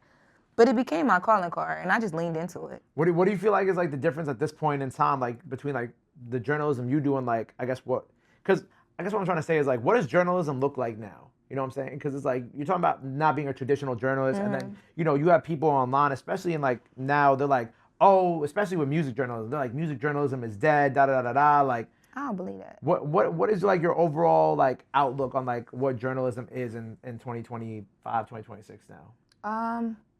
I think it's in different forms and in different ways. Like, I think you have, depending on what the topic matter is, you have people who are like deep in, like the go-to people for that. Who like, once that thing is over, you might not ever check for them again. But that's because social media has become the way that people get news now. Versus back in the day, you had to turn on like your CBS, your CNNs, your ABCs, and whoever they have hired for those 6 years, that's the girl, that's the person. Today it's like, yo, if I take my phone down to court and I'm with Diddy, you know, in trial every day, I could become your go-to. After court's over, you may never, you know what I'm saying? You became all of our go-to. Yes, and you know, I've just been blessed because I know, like, I have a lot of friends who were trying to figure out like what their next thing was, like what's their next beat after the Diddy trial, and for me, I've been blessed to be able to kind of like talk about a lot of different things and like have the Breakfast Club as a platform so I didn't have to figure that out. But to answer your question more specifically, I think that media today it just doesn't fit in a box. I think it's all over the place. It's all over it is social media. I think that social media is the driver of it. I think what we're going to see happening is because it's like that, there's a lot of just like BS out there. There's a lot of things that just are like completely not true, but they get the same eyes that things that are true are. I think what we're going to see happening is like the cream of the crop is going to rise. Like you're going to have people who are like solely like fact-based, but like can hang in the algorithm rise. Like I think that kind of like that's what people are seeing with me. I'm not even solely fact-based. Like I'm opinion too, but I do like to know if this is like real. Like I care about my reputation, right? But then I think you'll also have people who are just solely opinion and like entertainment, and they'll rise as well. But like what'll happen is a lot of the noise will get like pushed out. So like people who are only doing things for clicks and not truly entertaining and can't truly capture an audience with just a camera on YouTube, right? Eventually you're gonna get tired of seeing boy set up every run-in he got with a celebrity because he need his moment. It's like, yo, it's corny after a while. But what'll happen is you're gonna run into somebody like a Kai Cenat who naturally, you just wanna watch him. It's just entertaining. He turns his camera on.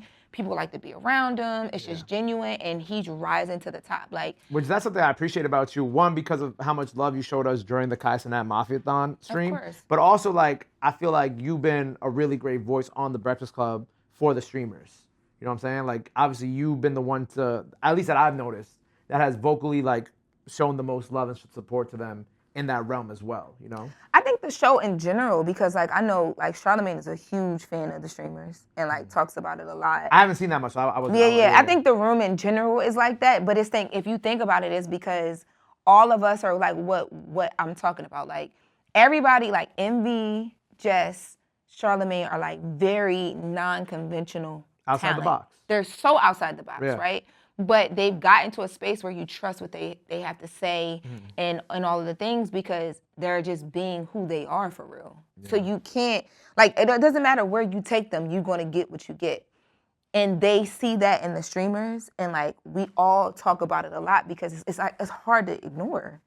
And I think today, like, one of the things that I always talk about with people is, like, what does a real star or, like, not even a celebrity, but like, I mean, real stardom look like today? People have conversations about NBA YoungBoy and like, he's like he's the one. He's right, but him and Playboy Cardi are the ones. But there are people from other generations, like when that whole Michael Jackson conversation comes up, they're like, y'all don't understand what a star is.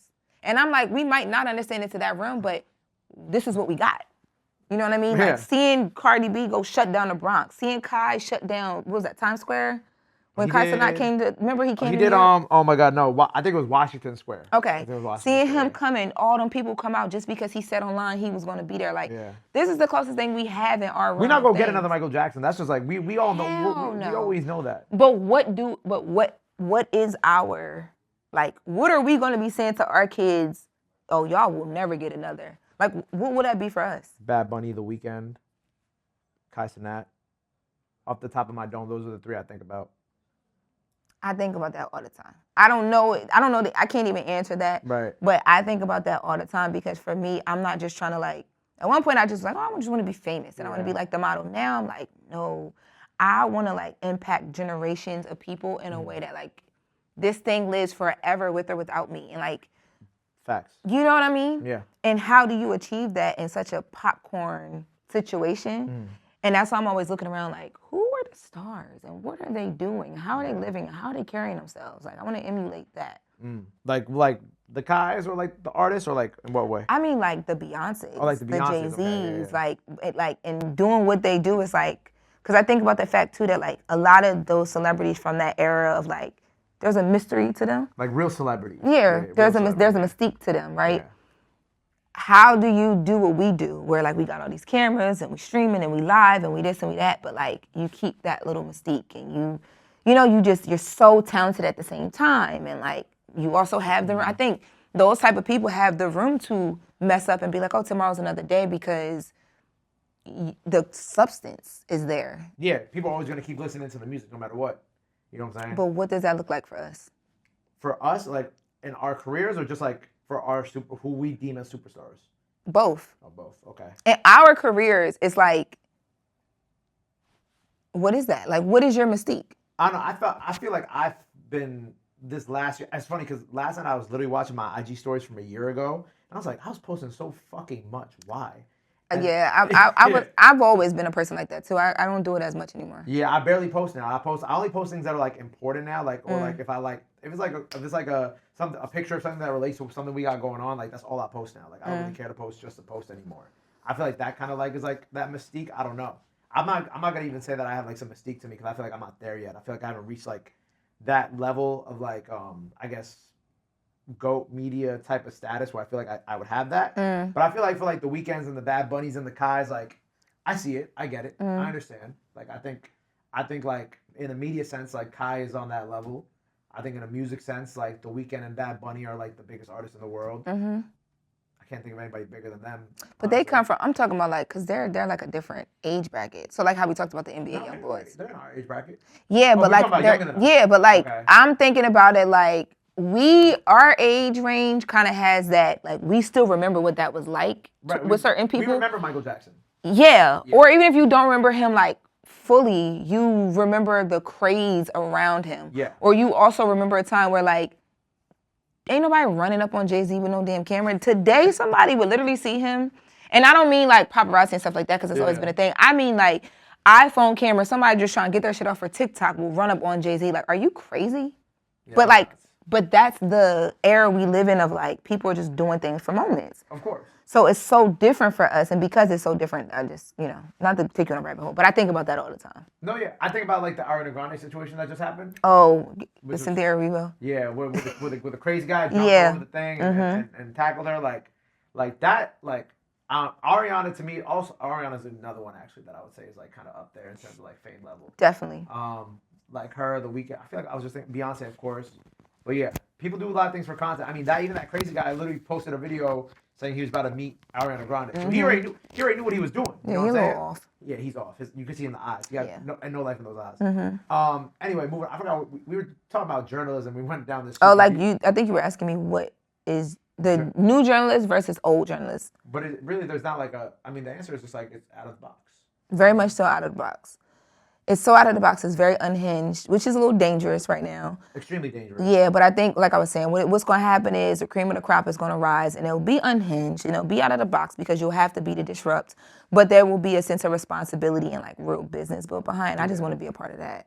Yeah. The when the dust settles. Yeah. You know what I'm saying? Or, like, the dust don't settle. We keep the dust kicking up, but, like, we're able to sustain. Because I feel like with a TMZ, there's never, like, a dust settling around them. Like, they always got you, like, you know what I mean? But it's real business and real responsibility behind that brand, regardless if you support how they go about it or not. Yeah. So I think we're going to have to figure that out because now, people get to the point where, like, they're going to sue you. I ain't gonna lie, I like kicking up the dust. Kicking up the dust is fun. I don't mind it. I don't mind it at all. But then you can't get mad when you go viral. I don't be mad about it. Like, don't get me wrong. I don't be mad about it. I be knowing when things going to, like, hit. You know what I mean? I think it's just learning how to make sure that, like, I just want my intention to be felt. And sometimes people are not going to get your intention because they don't know you. Right. So I'm having to coach myself in real time through, like, girl, just get off your phone because some people don't know you. You know what I feel like that happened for you with, like, the boring Loren, like, the Nicki stuff? Oh, child. Like, that, I feel like... I didn't even mind that. Because at that point, I've been called boring for so long at that point. For real? Yeah. This is like a thing before that? But that's why when she did it, like, I talked about this on my podcast. You guys can go check it out. That was one of the episodes I watched. Yeah, when she did it, I'm like, oh, you've been tuned in. Because they were calling me Boring Loren in 2023, like when I was guest hosting, because I was so different than, like, they were used to, like, Jess and, like, all these off-the-wall people. And I'm learning how to be a personality, and I'm a lot better at it now.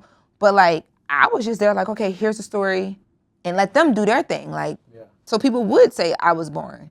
So when she said that, I was like, oh, hey, Nicki girl, like, you been watching? Wow, that's crazy. Like, people don't think I like Nicki Minaj. I don't know why.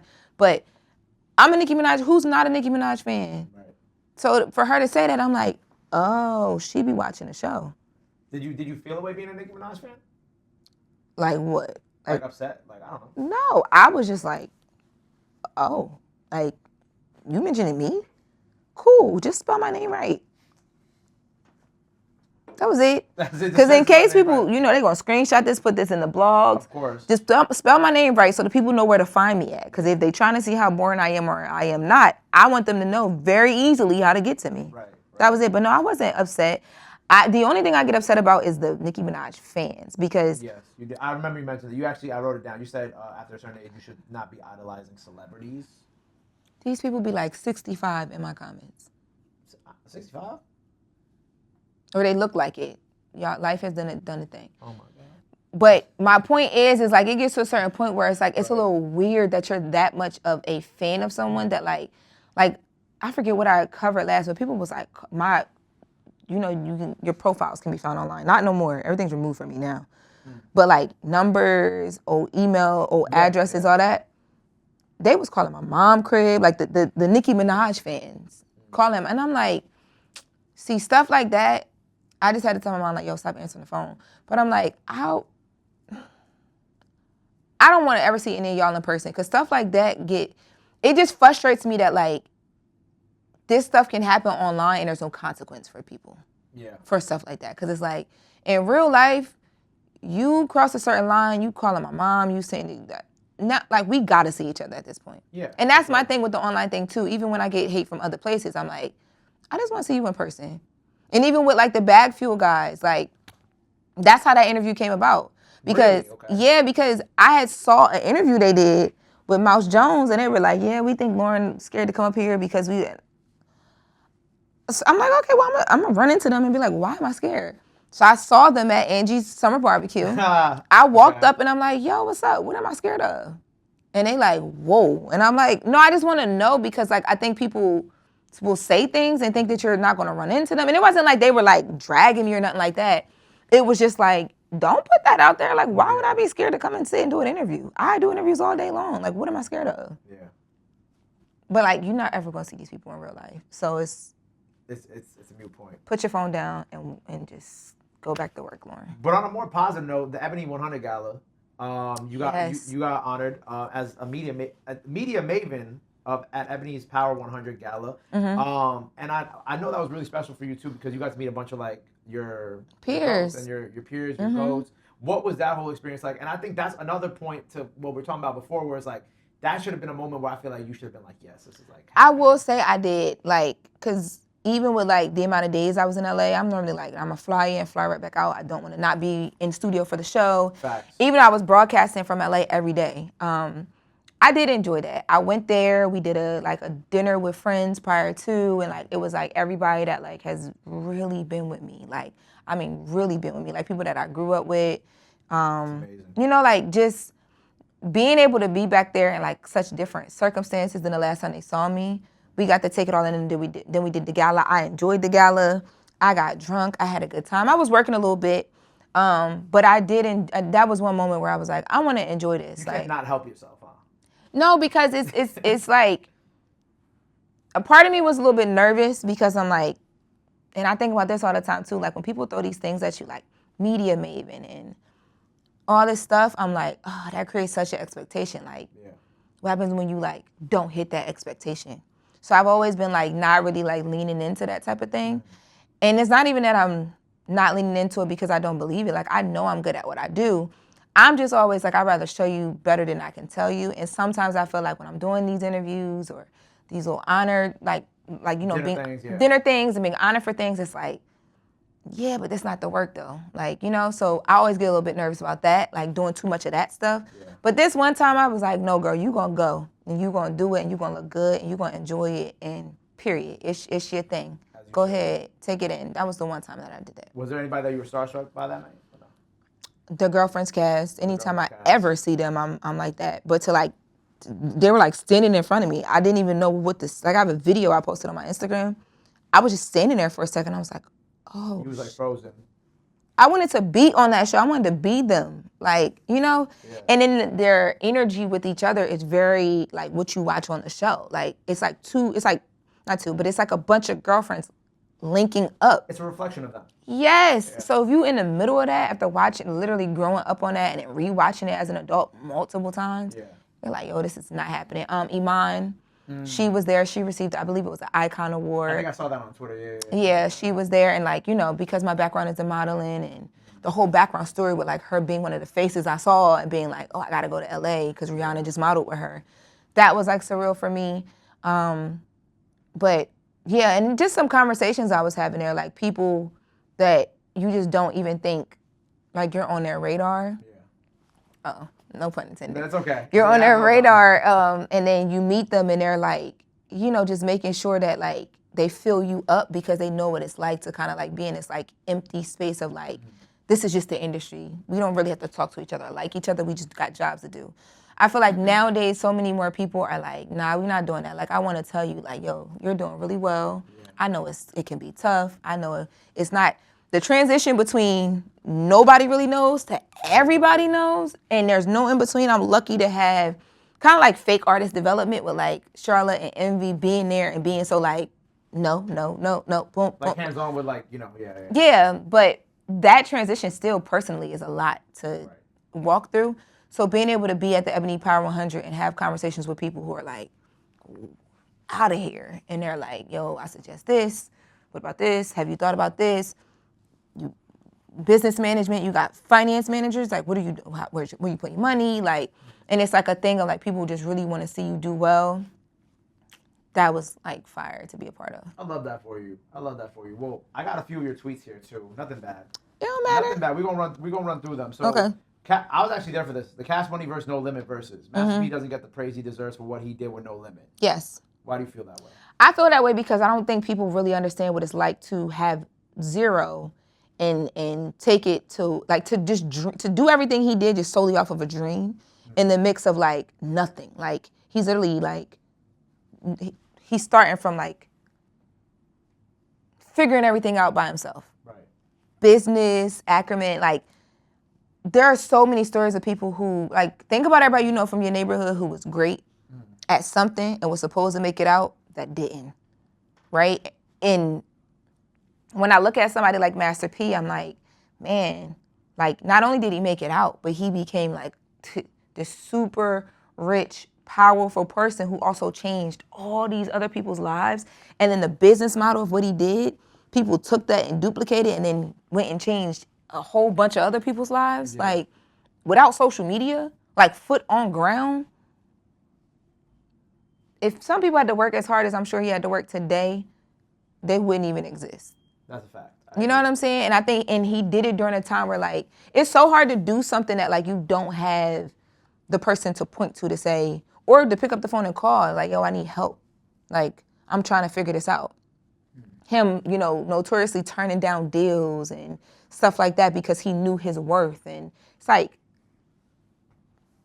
being that smart happens, but like to act on it, yeah. I don't think people really understand how many generations of people, I think people understand it now-ish, but I do think that there is still a whole, I think he's owed a lot more, like personally. Like he deserves more. Yes, yeah. And I don't even know what that more would be, whether it's like just, you know, people saying it to him often or like what it would be. I just know going from 0 to 100 isn't easy today, so I can't imagine being Master P when he was doing it and then all the success he had.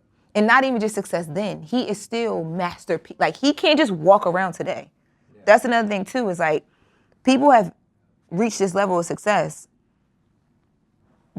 How many of them are relevant today, though? That's a good point. And living well today, in good health, in good business. You know what I'm saying? Like, that don't just... That's not like that's not a one-off. That's somebody who really applied themselves, really learned from every situation, really wanted to make something happen, and been consistent for decades. Like, I'm 33 years old. My whole life, Master P has been Master P. You know what I'm saying? Like, so for me, I just think, I don't know. Sometimes I feel like when people have these certain conversations about who the GOAT is in certain things, especially in business too. I think because people see him do a lot of different things and a lot of different products, she's like, oh, that's Master P doing another thing. And I'm like, do you know how freeing it is for him to wake up and decide he wants to go do whatever product and be able to pick up the phone, have the resources and the capital to do it as a black man from where he's from? Right. People don't... Yeah. It's incredible. That's a good one. What else we got? Okay. This is like, which one do I want to do? Oh, you said some like motivational Loren, right? Keeping my focus on the things I can control and disconnecting from the rest has benefited me so much this year. How and why? Because of everything we've been talking about. Like, you only can do as much as you can do. And you got to know at the end of the day when you've done all that, or even if you don't. Some days you might not be at your 100%. You just got to know, like, yo, it's not, the day has gone. There's nothing you could do about that. All you can do is get up tomorrow, be like, I learned from yesterday, bet.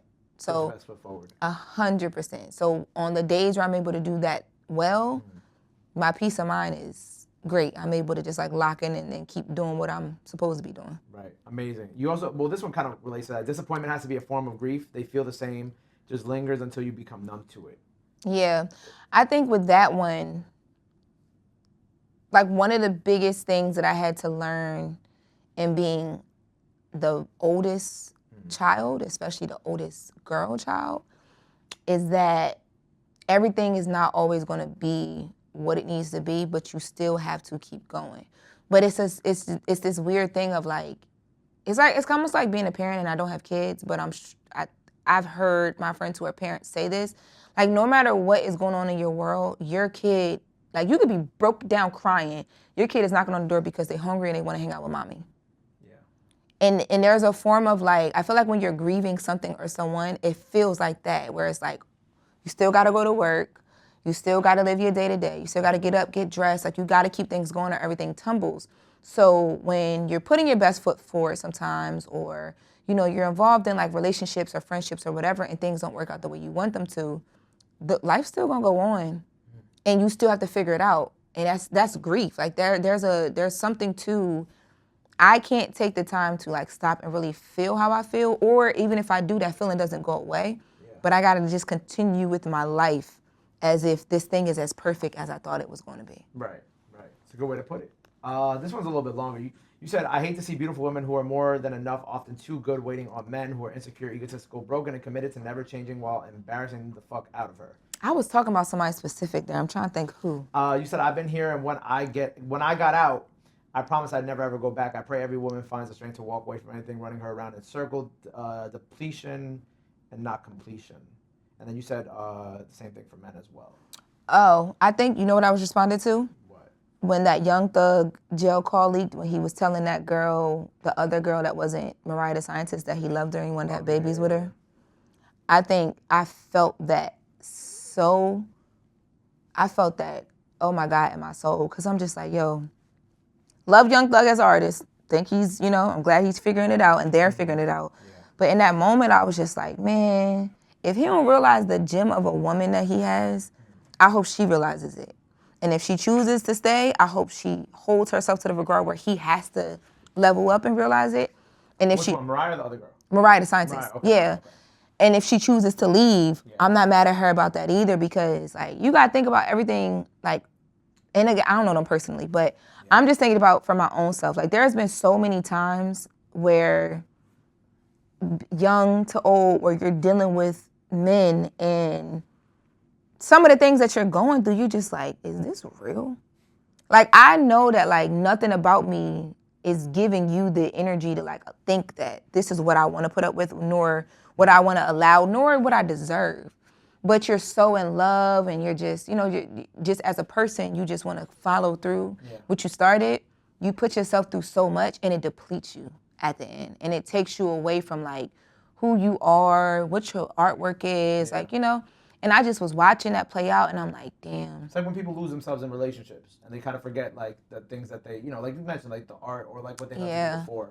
I was just watching that, and I'm like, yo, I know everybody go through their shit. And, you know, I be going through mine, but I always want to remind myself that, like, there should be a level and a line of, like, yeah, but I ain't going there no more. But, and to go through that on such a public, yes. You know what I'm saying? Where it's like Shade Room, Baller, everybody, Twitter. Yeah. Where it's like, it's different when you can go through things and, like, it's in your household and y'all figure it out. Yeah. But to go through it publicly like that, especially, like, privately, it's hell. You sliding down the wall.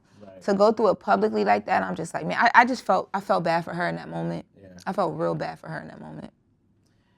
I'm not gonna add, I can't defend that. As a man. Yeah, he can't either. He's had to come out and apologize, and you know what I mean?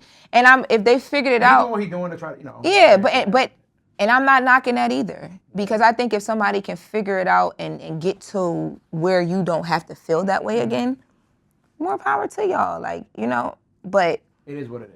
Yeah, in the moment, I was just like, damn. Now, like, when her phone call, when Mariah's jail call leaked, and then her jail call, I was like, oh, man. Yeah, for me, it was the I love you and the kids conversation. I'm like. That was a rough couple weeks on Twitter. Because it just kept going. Every day there was another call that got leaked. Especially for her. And I know when people locked up, they say whatever. Right, because they're bored. Jail talk is jail talk. Everybody in their feelings when they locked up and they need somebody. But I just was like, man, I pray for her. Yeah. It got to be tough. This other one, So Smart, you talk about Bad Bunny. So Smart, the residency was not only amazing but but practiced for the biggest stage. Yeah. About the Bad Bunny residency. Yeah, people got so mad at me when I did the the clip where Celia, shout out to Celia from TMZ, she ran into Jay-Z, and Jay-Z was like, "No, they just whatever. They gonna love him. Like don't let that let the noise get to you. Basically, like they gonna love him. They gonna see." And people were mad because I was like, I finally believe that Bad Bunny gonna break all these records. Kind of like trolling because it's like. What was that like? Did you actually mean that at that moment you felt like you finally believed, or did you? No, I knew it before then, but I trolled it that way because I felt like it was kind of crazy to me that like when the news broke, how much negative feedback it got. Only because I'm like, yo, he's been setting the stage for this for a minute. Yeah. Like even if it's unknowingly, like, but when I was in Puerto Rico when his residency was there, I didn't get to go. The tickets, we were trying to go. The tickets were so expensive because people were reselling them. Yeah, I went. It was the best show I've ever been to. That's what I heard. We were literally with people who like flew in just for it, like, and like running into people that were having conversations, and then I'm hearing about all the money it's bringing, and I'm like, yo, this is fire. Like, I think but no, guys, I was gonna say, but then it takes. People are so caught up in celebrity. It takes a Jay-Z to say that for people to be like, oh. So I had trolled it like that. People were like, she is an idiot. It doesn't make any sense. And I'm like, y'all, I've been telling y'all for a long time that Bad Bunny knows what he's doing and he's really smart and this is going to be epic. But whatever. I don't think there's any other artist on this planet that could, well, maybe, but in their home country in one location, 30-something dates, like, it's like unheard of. To be honest with you, I think a lot of us who weren't fully, because y'all know Bad Bunny, but like I know him from like a pop culture standpoint of like records he's broken, you know, because like Kendall, I'm from like a Puerto Rican perspective. You know what I'm saying? It's like we know, but a lot of people outside, like, you know. I know how big he is because of just news and media and like that type of thing. But it's so different for y'all. I still think when I say that to say when the Super Bowl happens, even though we can predict because he's done all these numbers everywhere else, I still think there's going to be like a wave of like reckoning that like we don't understand. Like us as people who like weren't super locked into Bad Bunny before he became this big cultural phenomena don't understand yet. Like the Latin, like the way that Latin music. I mean, Latin music already takes up like the bulk of like the charts, right? Well, not charts, but like the percentage of like the industry right now. Like it's been growing year over year. Yeah. But I think after the Super Bowl, you're gonna see something. You're gonna see like a shift that is like completely has never happened before. Something, and it's going to be, of course, on a major scale because everything he's done is on a major scale. But yeah, I think there's going to be something that happens where we're like, yeah, shit. Like what can you do at that point? You know what I'm saying? I don't think they can do nothing now. Yeah. Like he is out of here. Yeah. You know what I mean? But I don't know what it will be. But I think we still don't. For those of us who like met him like later in his fame, we can't fathom a lot of it. Yeah, I mean, when I started listening, like 2017, 2018, so like I've seen the buildup. You know what I'm saying? Like I literally lived my entire 20s through the buildup. So like, and then being where we are right now, and actually going to the show and being there with like everybody else and experiencing it, it was just like, I don't want to compare it to Michael Jackson, but it was like a spiritual experience. You know what I'm saying? Like that's what it was, and that's why I'm excited for the Super Bowl because I'm like, everybody's gonna see what the rest of us have been experiencing this whole time. But now I'm like, I'll go, and it just makes sense for the NFL because the NFL doesn't.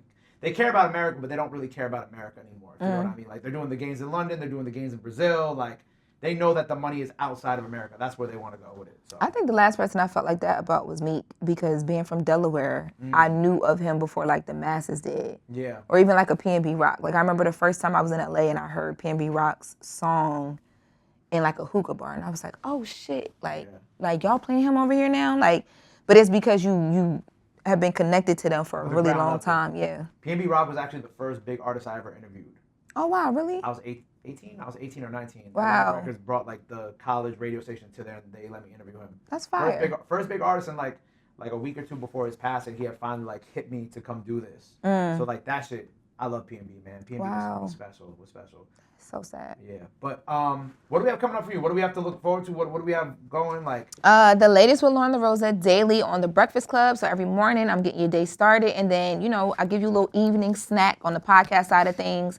I really want people to tap into my YouTube channel, Loren Lorosa TV. We literally vlog everything, so y'all get day in the lives over there. The podcast visuals are there as well too, exclusively, and there's a lot more coming. So make sure you subscribe over there. What is there anything? I feel like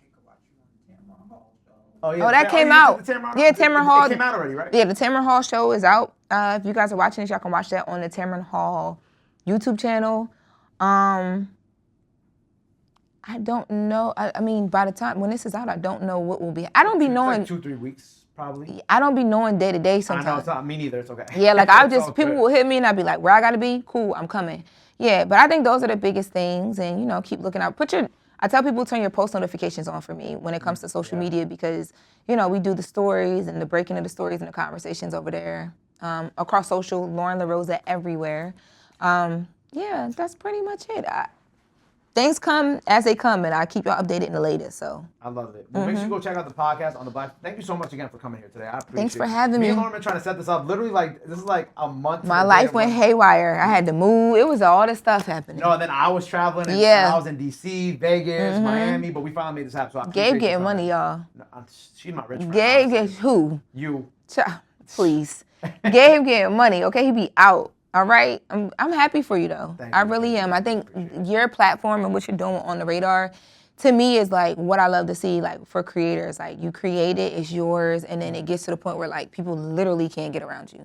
Exactly. Like it becomes, it's not the little engine that could, it's like big engine, stop playing with us. I appreciate that. Thank you so much. Of course. Thank you for having me. And I can't wait to watch more of the, now that we're getting on the YouTube. Yes, You know what I'm saying? yes. And be on me. If you be like, well, Loren, why didn't you tell me? I need, send the critiques from all of I'm going to watch it. I'm going to be like, why didn't you do this X, Y, and Z on your YouTube I'm page? here for it. It's just me and the team be figuring it out as we go. So yes, Loren Lorosa TV on YouTube. Make sure you guys subscribe. Well, there you have it. Make sure you go follow her. Go watch her YouTube. Go sub to her YouTube. Go show her some love. Go show her some support. Love is free. Support is free.